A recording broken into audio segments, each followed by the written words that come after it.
Conexas Consulting actually came from a survey I took a long time ago. It was probably 5-6 years ago. We were at work and doing this leadership summit, and they said, we're going to take this survey called, I think it was Marcus Buckingham. It was like the standout or something like that, I think. And it was, you took the survey and it was like, what are your top qualities? Are you a pioneer? Are you an inventor? Are you a connector? Nice. Are you a creator? And we went through this whole survey and I was like, okay, great. I'm a creator and I'm a connector. What does that mean? Right. Sure. Okay. I guess these are my natural talents, but what does it mean? And so when I decided to leave corporate America, we'll say, and go out on my own, I was thinking, well, what's going to be the name of my consulting business? And that moment just came back to me. And I said, okay, I really do love to connect people, either to connect people to each other or to solutions that solve challenges. And part of that process is a very creative process at the same time. So I was on the treadmill and I can remember just Googling things. I was like, okay, Cook, connecting, consulting, 3C. No, taken. Yeah. You know, like, okay, this. Nope, that doesn't work together. Taken. And then I was like, how about Conexas? I want to connect my clients with solutions that solve challenges for them, or connect people to other people that can help them grow their business. So Conexas was born, AS instead of US, because that was taken. Conexas Consulting was born. I love it. On a treadmill. Yeah. In a warehouse, in an industrial building. That was funny because just before the show, we were sharing that Isaac and I came up with our first name. We were in Starbucks, which I think is where we also were when we filed our LLC. And then there was another kind of idea formation where I felt like I was laying on the floor and someone was in a chair, and we were same thing where we're like, you're in media, mics, video camera, like we're throwing out all these words, and then everything we wanted was taken too. And so we started looking at different languages, and that's how we came up with ours. Yes. Awesome. I think there is something close to mine in Spanish, but not exact. And I do have the URL, so I was like, okay, I snap it up before somebody else gets it. I love that. Yeah.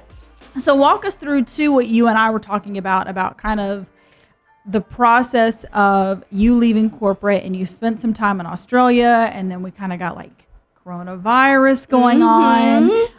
So walk us Nothing through that. like starting a new business in the middle of a pandemic.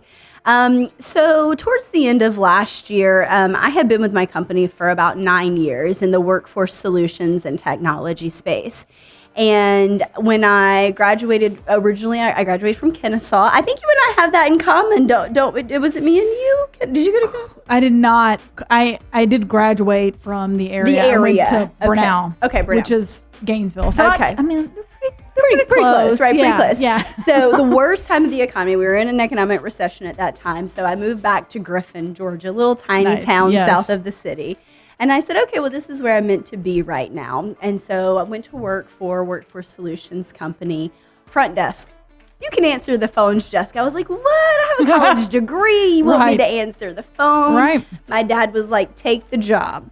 I was like, but I'm supposed to be international business. I'm supposed to be traveling the world and doing economic development in Latin American countries. And this is my thing. This is what I'm meant to do. He said, no, what you're meant to do is take the job. Stop waiting tables and take the job. Right. So I said, okay, I took it. So they offered me, they said, well, you can start working on the front desk for us. I was like, well, okay, that's great. I have a college degree, but okay, sure. So I did it for a while, and then, just started gradually growing from there. I'm like, I can do more. And they were like, okay, well, take on this project. I was like, let me form a technology department for y'all. They're like, okay, do that. So I did that, and my boss, my CEO, came to me, and he said, you're kind of good at this technology stuff. And I was like, well, great, because I'm kind of bored out of my mind. Right. I was like, what am I going to do next? And he was like, well, let me tell you about a vendor management software that I want to build. So gradually, I started helping him with that, and then it just took off. And so what I found as I was going through those different positions is the thing that I enjoyed most was helping our clients overcome a challenge. Solve a problem, overcome a challenge. And that could look like many different things in the workforce solution side of the business. So I was like, okay, this is where I thrive. This is what I love to do. This is what brings me joy. This is what I became passionate about. So then over the next 9 years, that's just kind of what I focused on doing for the organization. When you're building a company, as you know, because you've done it, there's a lot of different phases of that. from product development to finding the right team members to make sure you're, allocating your resources properly, all of that. And so after 9 years, I said, okay, I feel like I've kind of achieved what I've set out to achieve, and I'm ready to take on more. But in order to take on more, I kind of had to expand and for my own business in order to do that. So I went to Australia at the end of Christmas, at the end of the year, took kind of a month break and said, let me just refocus, retool, think about it. What exactly do I want my business to be? What do I want to help companies with? And during that time, I got the opportunity to meet with Metigy, and they were, digital marketing company for small businesses.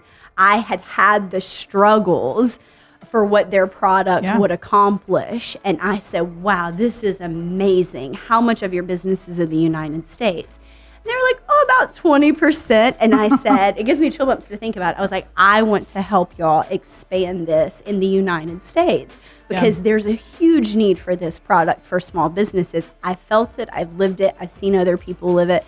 And I was like, I really want to help y'all with that too. So then they became a client. So start the year off strong. I have, several clients now, and what I'm really focused is helping them grow and expand. And the greatest part about that is that at the end of the day, their clients benefit from everything that we do as well. So I love that. Yep. So that's a little bit of my story.